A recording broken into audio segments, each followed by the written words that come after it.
Benji and the Midnight Library Map. Benji is a curious boy with big brown glasses who lives in a small red brick house beside the quiet town library, and every sunny afternoon he sits on the library steps reading picture books while his striped cat Pepper naps on his lap.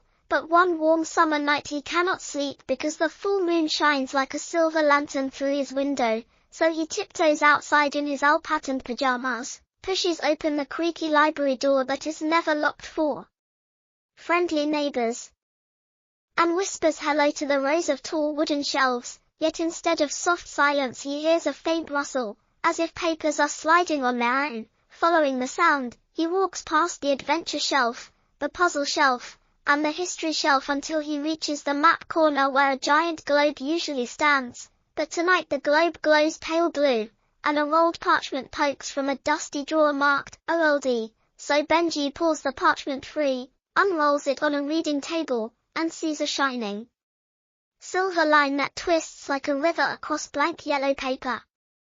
To his surprise, the silver line moves, forming tiny glowing letters that spell, "Hello, Benji, I am the Midnight Library Map, and I need your help." And though Benji's knees wobble, he remembers his teacher says kindness and courage make the best stories, so he nods and whispers, "I will help," while Pepper hops onto the table, tail flicking with wonder.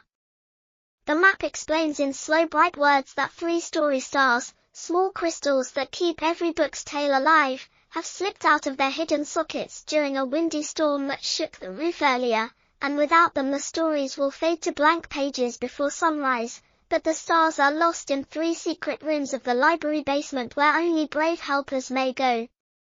Benji's heart beats fast, yet he rolls up the map, tucks it under his arm, grabs a tiny flashlight from the librarian's desk, and heads to the spiral staircase behind the geography shelf, Pepper following like a silent shadow.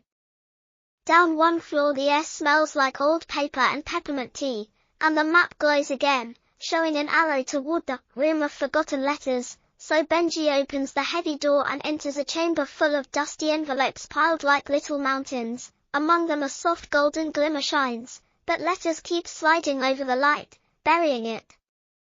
Benji thinks quickly, pulls a red ribbon from his pajama pocket. He uses it as a bookmark, and ties bundles of loose envelopes into neat stacks, clearing a path until he reaches the glowing object, a tiny yellow crystal shaped like a star, warm in his fingers. He thanks the letters for sharing their space, pockets the first story star, and checks the map. Now a blue arrow directs him to the Hall of Echoing Poems, where shelves are lined with books of rhymes that murmur softly in the still air. The poem books sound sad because pages have grown blank spots, but the star must be near, so Benji listens for the brightest echo, follows a gentle humming to a tall ladder, and climbs carefully until he finds the blue crystal star wedged between 2 rhyme books, twinkling like a moon droplet. The books sigh with relief when Benji slides the star into his pocket beside the yellow one, and verses on their pages glow ink black again. Only 1 star remains, and the map's silver arrow turns red, pointing down a narrow corridor toward the Gallery of Silent Paintings, a place Benji has never seen. The gallery door creaks open to reveal paintings covered by dusty cloths, and Pepper meows nervously, yet Benji strokes her fur and steps inside. Moonlight from a high window falls on the largest cloth, and the map glows bright red at Benji's feet. He lifts the cloth carefully, revealing a painting of a bright fairground frozen in night colors, and there, at the tip of a painted Ferris wheel, sits the red crystal star, but the painting is behind glass.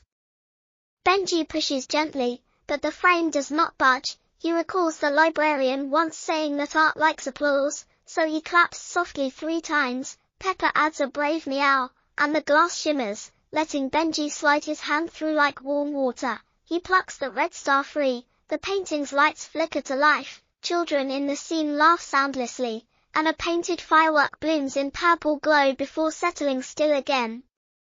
With all 3 story stars safe, Benji hurries back upstairs, shoes whispering on marble steps, and reaches the ground reading hall where the map unrolls itself on a pedestal. It shows 3 empty star dents at the center, so Benji drops the yellow star in first, and book spines sparkle gold, next the blue star, and pages flutter like wings, finally the red star, and every book whispers a grateful line. The map's silver river stops moving, blossoms into a bright full picture of the world, then folds itself into a small silver bookmark that floats into Benji's hand as a thank you gift, promising to glow whenever the library needs a friend.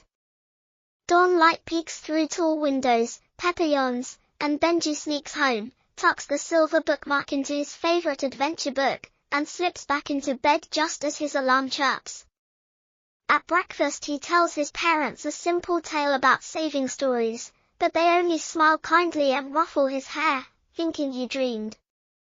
Yet that evening, when Benji visits the library, he finds the librarian holding the glowing silver bookmark, amazed, and she pins it on the notice board with a note, "Thank you, Midnight Helper." Benji grins, hugs Pepper, and sits on the steps to read, knowing that a kind heart, a brave cat, and 3 tiny story stars kept the world's tales shining for every child who loves to open a book under the warm library light.